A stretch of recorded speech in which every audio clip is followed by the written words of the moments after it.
Amém. Você pode se sentar, querido. Eu também. Bom, estou muito contente, né, de poder estar aqui mais uma vez para louvarmos e agradecer o nome do Senhor.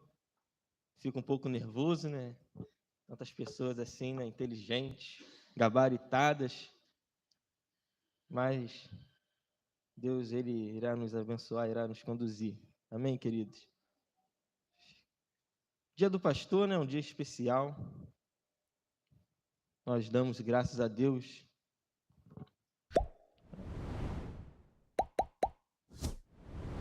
Obrigado por essas pessoas maravilhosas, né, que sempre são usadas por Deus para nos levar, né, a águas tranquilas, né? E conversando com o Senhor, pedindo para Ele que venha, né, me dar uma palavra da parte dele.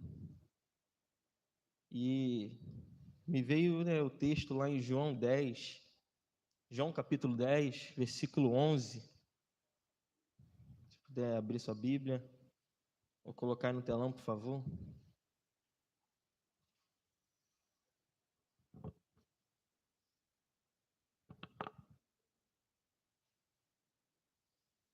João capítulo 10, versículo 11.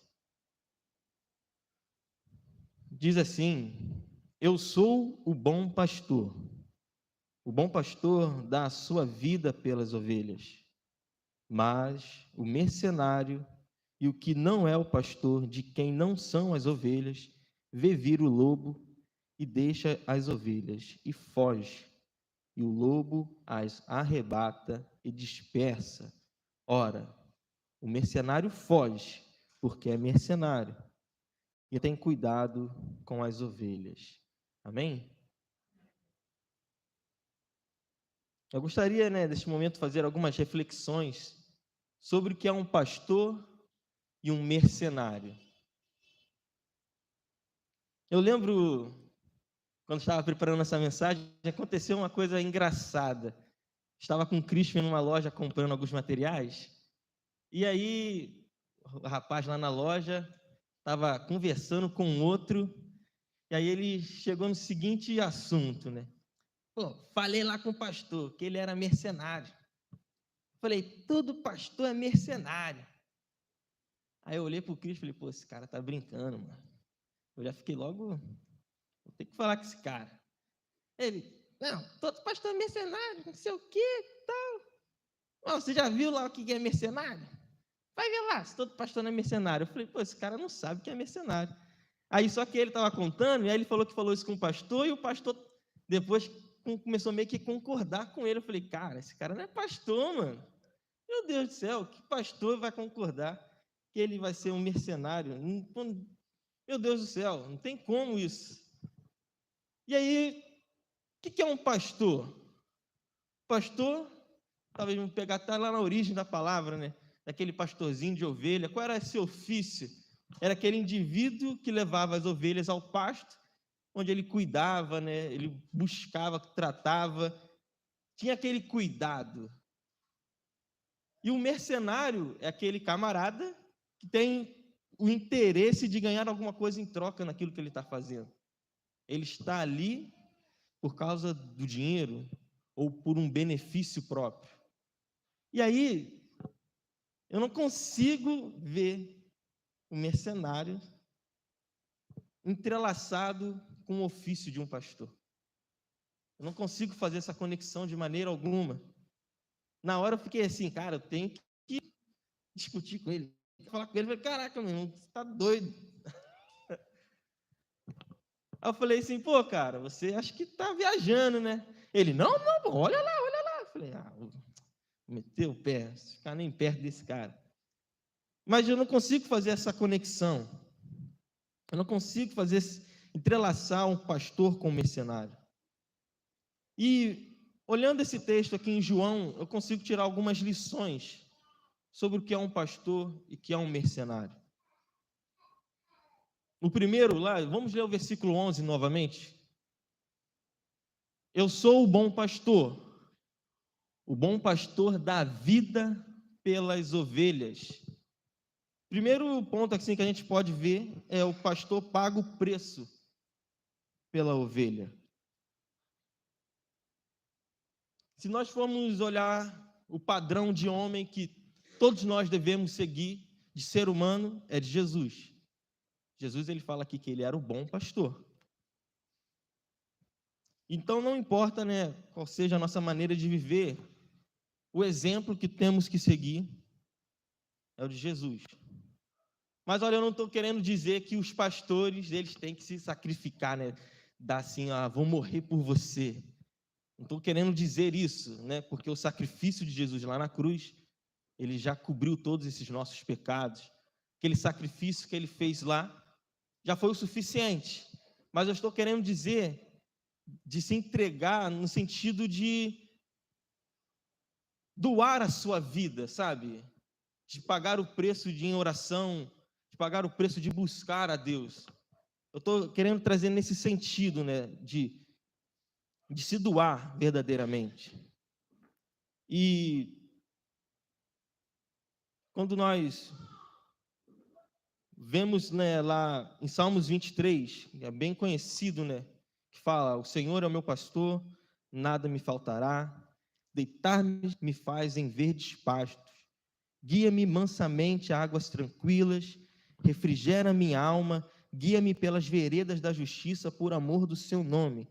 Ainda que eu andasse pelo vale da sombra da morte, não temerei mal algum, porque tu estás comigo, a tua vara e o teu cajado me consolam. Então, olha só o que o pastor ele faz. Ele rebanho e guia, e não importa a distância. Talvez o pastor ele venha olhar, nossa, esse pasto aqui ele não está muito legal. Eu vou levar minhas ovelhas talvez lá, mas cara, é muito longe, é muito distante. Mas aí ele vai se doar, ele vai pagar esse preço de se deslocar até um lugar ideal para que as suas ovelhas venham estar pastando, venham ter águas tranquilas. Ele vai se preocupar que talvez, nossa, nessa água aqui tem jacaré, não posso deixar, né, minhas ovelhas aqui dando bobeira, que o jacaré vai vir e vai pegar. Então, se doar nesse sentido, de não importar as circunstâncias, a distância, e ele ir. Então, o pastor ele tem essa preocupação em poder guiar o seu rebanho. Ele está preocupado com aquilo com que você está se alimentando. Ele está preocupado com aquilo que você está ingerindo. O pastor tem esse cuidado. Então, o verdadeiro pastor, ele está preocupado em servir. O verdadeiro pastor, ele tem esse cuidado. Ele não está preocupado de que, olha, eles estão me olhando aqui, eu tenho que, né, estar bem apresentável. Eu tenho que, né, cordão de ouro em volta do pescoço, talvez um relojão assim para eles olharem e falar: nossa, o pastor está bem para caramba. Não, ele não está preocupado em ser visto, ele está preocupado em servir, ele não está preocupado. O verdadeiro pastor está preocupado em se doar para a obra de Deus. Ele não está preocupado em receber um benefício sobre isso. Então, o verdadeiro pastor, ele se preocupa em servir. Então, esse é o primeiro ponto que eu vejo, né? O pastor ele vai pagar o preço pela ovelha, pelo rebanho, vai se doar, vai se entregar. O segundo ponto que eu vejo, vamos ler lá o 12, João 10, 12. Mas o mercenário e o que não é pastor, de quem não são as ovelhas, vê vir o lobo e deixa as ovelhas e foge, e o lobo as arrebata e dispersa. Nesse segundo ponto que eu vejo, eu não trago mais a ideia assim do pastor. Eu vejo mais isso como nós, líderes, como a igreja. Quando eu estava lendo, né, o Espírito Santo me levou a este entendimento, a este pensamento. Então, eu trago mais essa ideia, né, relacionado à igreja, né, aos líderes. Alguém que faz alguma coisa na igreja.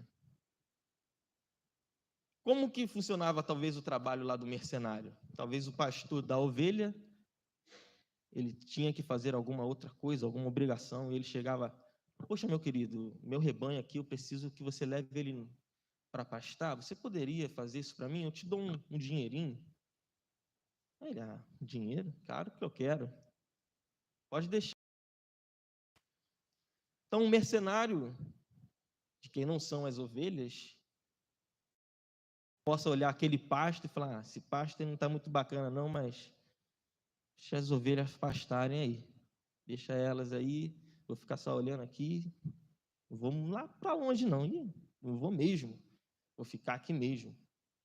Então, o mercenário, ele não está preocupado, né, em servir, ele não está preocupado em fazer o melhor. Então, essa é a ideia que vem à mente, né, do mercenário. E nós precisamos tomar cuidado, porque o pastor, ele não é onipresente. O pastor, ele não vai fazer tudo na igreja. O pastor, ele não pode dar aula lá para o CTR, não pode dar aula para os jovens, não pode dar aula para os adultos aqui dentro. Ele não tem como estar nos 3 lugares ao mesmo tempo. Ele não tem como estar aqui, estar lá e fazer tudo. O pastor não tem como fazer isso. Então, ele vai designar pessoas para que venham auxiliar. E aí que nós precisamos tomar cuidado em ser mercenários. Lá em Êxodo 18, versículo 17, né, Moisés tinha vindo com o povo lá do Egito, e aquela multidão, e Moisés era aquele único camarada onde o povo iria recorrer a ele. Aquela encenação que teve aqui, né? Talvez você ficou meio assustado. Eu tomei um susto. Acho que é isso. E os irmãos piraram. Tadinho do pastor. Um montão de gente reclamando e tal. Tadinho, né? O pastor sofre. Com Moisés estava rolando o mesmo lance. Poxa, muita reclamação. E aí o sogro de Moisés chamou ele e falou, Moisés, cara, você está dando muito mole, cara. Você continuar assim, tu vai morrer rapidinho, cara. Vamos ler lá em Êxodo, versículo 17. Então o sogro de Moisés, porém, lhe disse, não é bom o que fazes. Totalmente desfalecerás, assim, tu como este povo que está contigo, porque este negócio é muito difícil para ti. Tu só não o podes fazer. Olha só, né? 19. Ouve agora a minha voz. Eu te aconselharei e Deus será contigo. Se tu pelo povo diante de Deus e leva tu as causas a Deus e declara-lhes os estatutos e as leis e faça-lhes saber o caminho em que devem andar e a obra que devem fazer. E tu, dentre todo o povo, procura homens capazes, tementes a Deus, homens de verdade, que odeiem a avareza e põe-nos sobre eles por maiorias de 1000, maiorias de 100, maiorias de 50 e maiorias de 10, para que julguem este povo em todo o tempo, e seja que todo negócio grave tragam a ti, mas todo negócio pequeno eles o julguem. Assim, a ti mesmo te aliviarás da carga, e eles a levarão contigo. Se isto fizeres, e Deus te mandar, poderás então subsistir. Assim também todo este povo em paz irá ao seu lugar. Então, essa foi a ideia, né, que o sogro de Moisés deu a ele. Poxa, Moisés, não tem como, cara.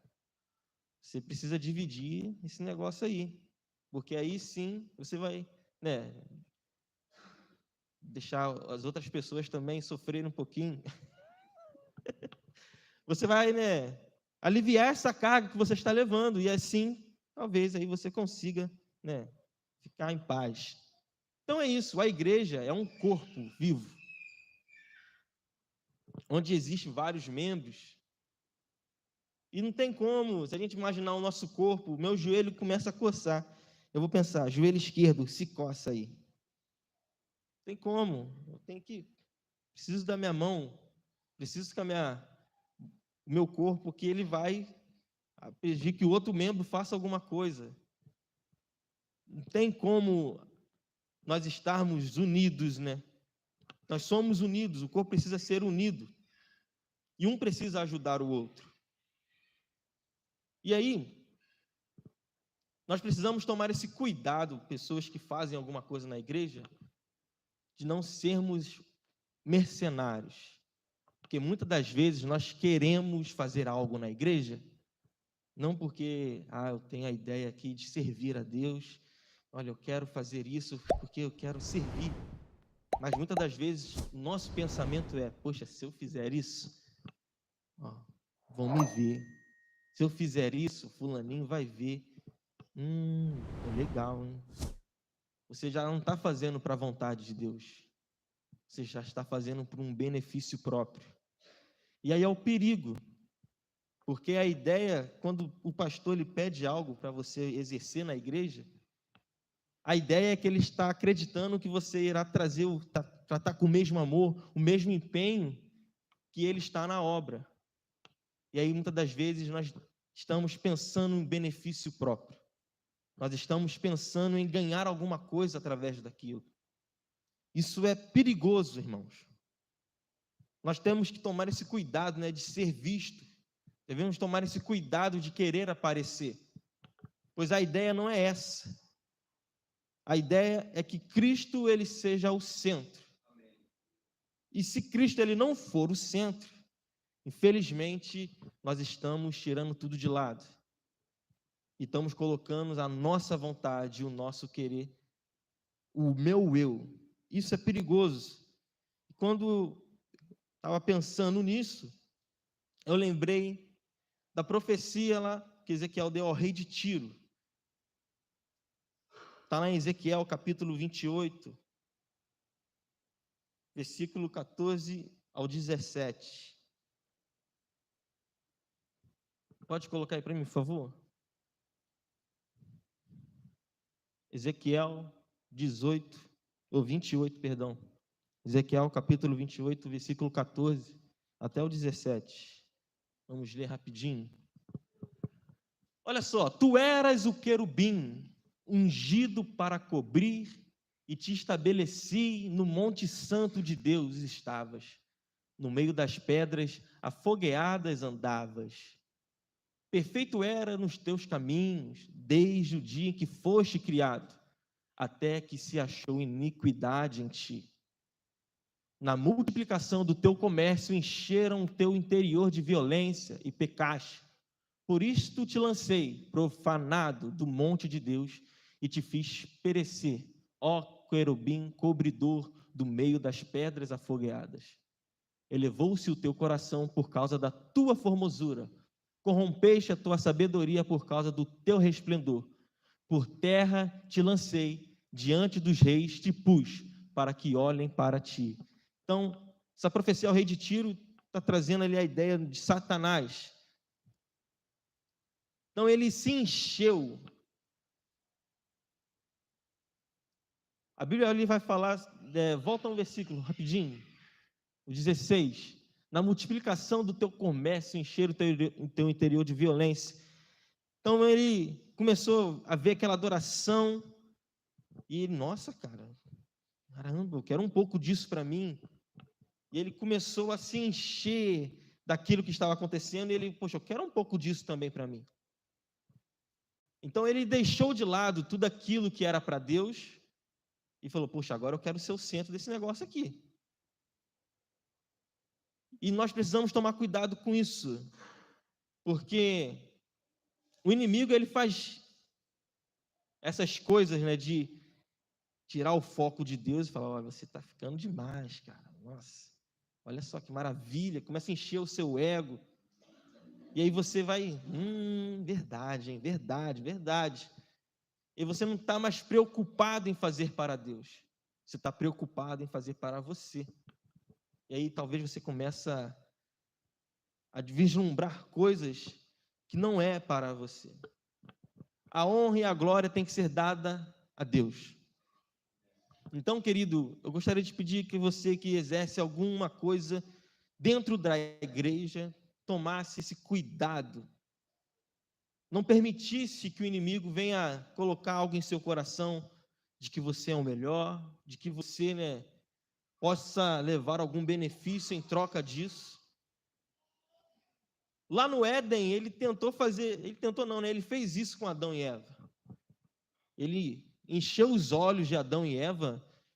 Olha, se você vai ser igual a ele, você vai ser igual a ele. Se você comer desse fruto, olha só, você vai saber de tudo. Então, essa ideia de se comparar a Deus, de receber alguma parte do que ele tem, isso muitas das vezes o ser humano corrompe. Isso nos eleva de alguma maneira, nos traz uma visão deturpada. Então nós precisamos tomar esse cuidado. Se você está na frente de alguma coisa, toma cuidado em ser um mercenário, em querer alguma coisa em troca. Pense nisso, querido. Não deixe que o inimigo venha, colocar esta visão em seu coração. Você vai fazer alguma coisa, faça para a honra e glória do Senhor. Você irá fazer alguma coisa no reino. Tome cuidado com aquilo que você está fazendo, pois a ideia principal é adorar a Deus. Amém, querido? Amém. Terceiro ponto, está lá no João, capítulo 10, versículo 13. Ora, o mercenário foge, porque é mercenário e não tem cuidado com as ovelhas.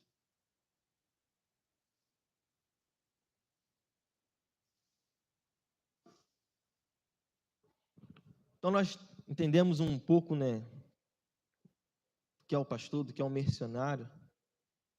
Eu queria pedir que você não fugisse, irmão. Que você não largasse o seu chamado. Se algo foi confiado a você, que você venha se dedicar, não venha temer, pois ele tem um propósito para cada um de nós. Nós não estamos aqui à toa, nós temos um chamado. E nós precisamos, nos posicionar diante das situações. E uma coisa, que eu já estava planejando falar, nós até comentamos isso lá na sexta-feira. Falei, Deus é maravilhoso, né? Que glória a Deus. Que nós vivemos em um tempo, assim, precioso, maravilhoso, mas é algo que nós precisamos pensar em tomar cuidado. Quando Jesus ele está lá, naquela situação da crucificação, e o véu se rasga, isso traz uma responsabilidade para todos nós,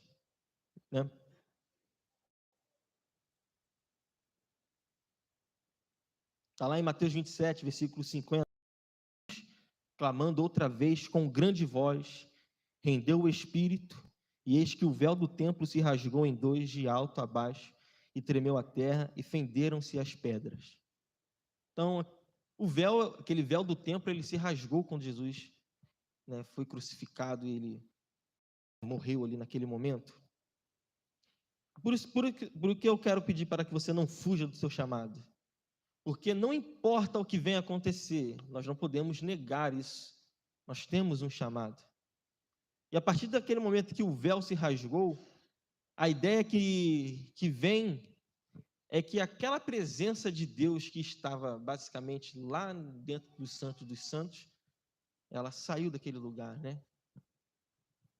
Isso é algo que nós precisamos tomar bastante cuidado, prestar atenção nisso, pois Qual era a pessoa que poderia entrar lá naquele santo dos santos? Era o sacerdote. O sacerdote, ele era um cara que era de Levi. Então, era algo exclusivo. Foi uma tribo separada para tomar conta apenas lá do tabernáculo, do templo. Então, eles tinham ofício, eles tinham, né, aquele chamado de viver exclusivamente.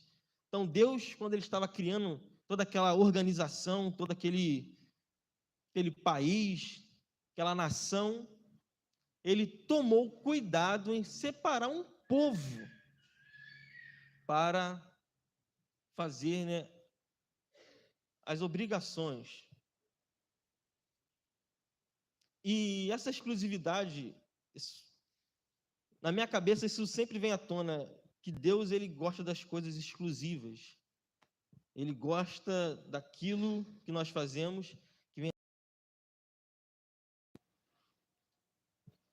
Tanto que antes, né, tinha lá o nazirado, que não importava se era homem ou mulher, mas tinha algumas coisas, né, que o nazireu, naquele voto, a pessoa não poderia fazer.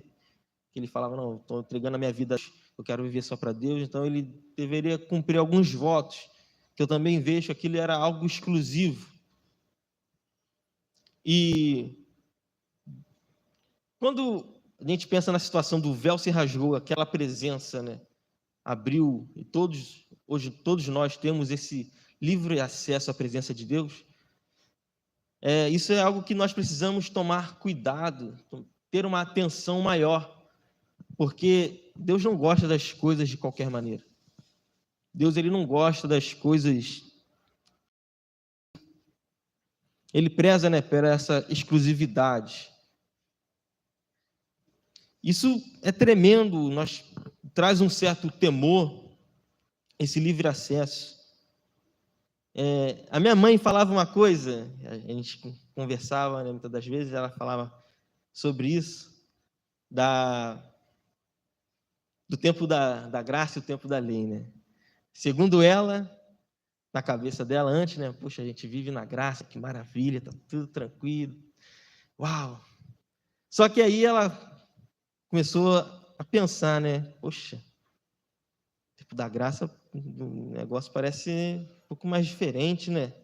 Porque antes, lá na lei, tinha um sacerdote. Qualquer coisa, o sacerdote entrava lá na presença de Deus, ele fazia as coisas e o povo estava tranquilo. Mas agora não, né? Poxa, nós somos o sacerdote, né? Nós carregamos essa presença de Deus. E aí, quando a gente começa a pensar dessa maneira, isso nos traz um temor. Pois Deus, ele não gosta de habitar em coisas sujas. Deus não gosta de habitar em lugares ruins.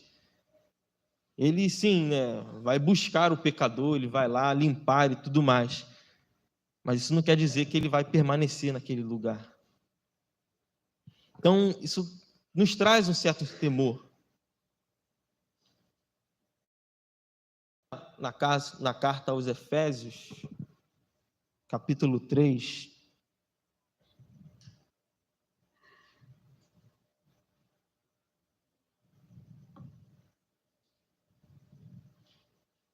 ele vai dizer algo bem legal.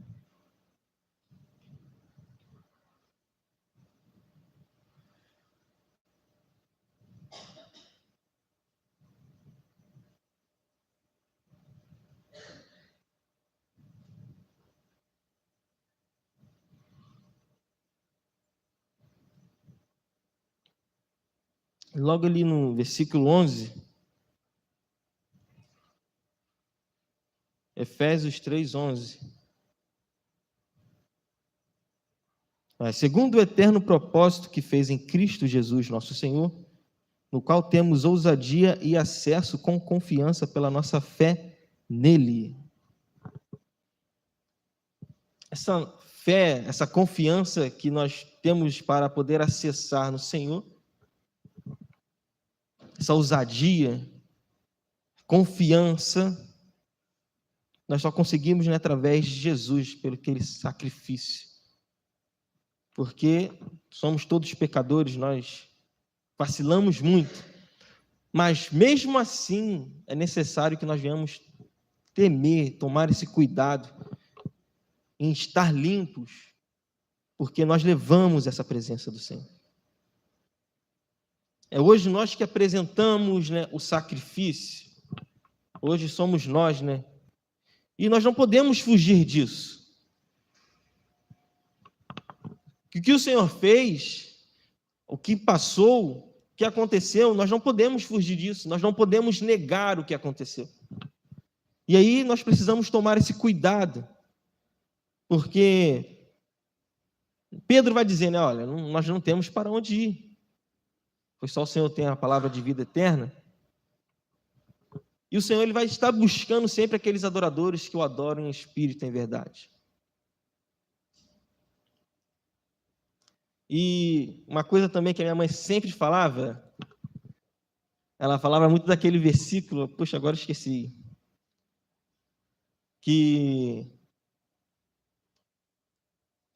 tem um versículo lá que fala, né, em seu nome eu preguei, em seu nome eu curei, eu fiz, poxa, grandes maravilhas, Senhor, tudo em seu nome. Chega lá naquele grande dia, né, e aí o Senhor basicamente vai olhar para aquela pessoa e falar, olha, apartai-vos de mim, porque eu não vos conheço.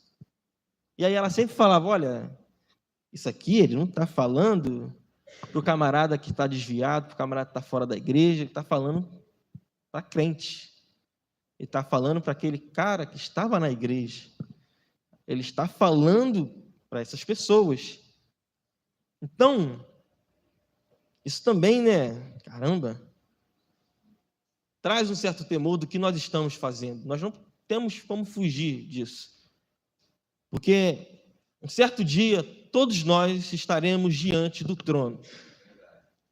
E lá, o Senhor irá, né? E aí, suas obras? Lá em 1 Coríntios, capítulo 3, versículo 11, diz o seguinte. 1 Coríntios 3, 11.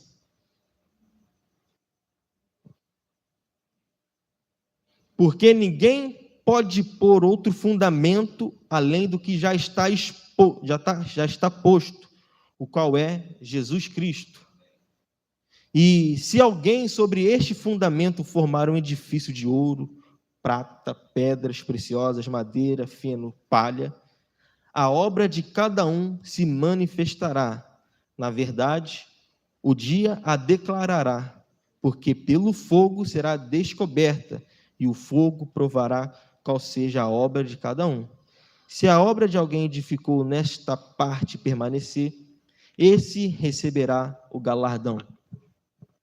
E aí, é onde nós precisamos tomar esse cuidado, ter essa atenção. Porque quando nós estivermos diante do Senhor, tudo aquilo que nós fizemos aqui será provado ao fogo. E aí, se a gente foi aquele camarada mercenário que estava fazendo algo, né, para o meu próprio benefício, para ganhar alguma coisa em troca, olha, não importa se foi algo magnífico na visão humana, não importa se foi algo esplendorosa, maravilhosa, que todo mundo olhou e falou, caramba, nossa, que bênção, né? Na nossa visão humana pode ser isso. Mas não importa se o seu coração naquele momento for pensando em se engrandecer, quando aquilo que você fez chegar diante do trono e ser provado pelo fogo, aquela intenção pela qual você teve, dependendo de que for, se for uma obra de palha, meu querido, vai queimar. E aí é onde nós precisamos tomar esse cuidado. Nós não temos de onde fugir disso. Então, que você que faz alguma coisa para a obra de Deus, todos nós fazemos isso, nós venhamos tomar cuidado da maneira que nós estamos exercendo nesse chamado.